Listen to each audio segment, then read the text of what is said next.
И сега, кога пък се появява другият мъж в живота на жената? Това е само мое мнение, което ще предам в момента. То е базирано на това, с което съм работила. Най-популярните причини, които са ми известни, които са били като случаи, и ви давам тази информация, кои са най-честите причини, поради които се появява другият мъж.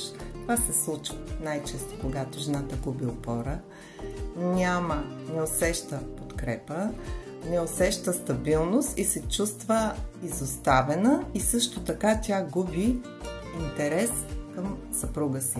Как губи интерес жената? Причината тук е във вас, скъпи мъже. Вие просто оставяте жените си там в нафталина да вехнат и не им обръщате достатъчно внимание. Една жена се нуждае от внимание, нуждае се от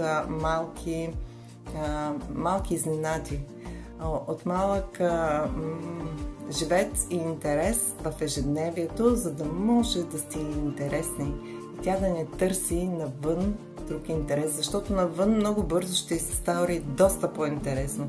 Дори да е несполучлив опита, ще й се стори в пъти по-интересен, отколкото този вътре в дома. И за да поддържате този интерес, искат се малко неща. Искат се малки ежедневни изненади. Съвсем малки, елементарни, не говоря за някакви скъпи подаръци, покупки, да й правите спонтанни някакви малки подаръци, да й подарявате цветя, когато не очаква, защото тя когато очаква и се с повод, това се знае. Когато не очаква е най-хубаво. Това е най-хубавото, което може да се случи на една жена, да бъде сюрпризирана в обикновеното си ежедневие. Да поддържате интереса и да имате общи теми, да имате общи преживявания, като събития, като малки екскурзии, като разходки. Просто поддържайте интереса. Вие трябва обаче също да бъдете в ресурс, за да поддържате интереса към себе си в тази жена.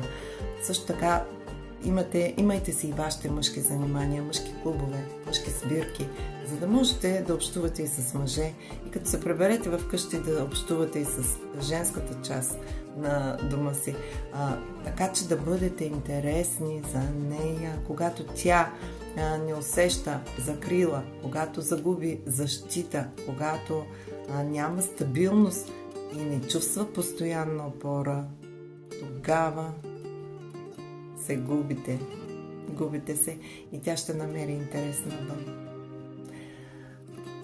Това е от мен и най-популярната причина.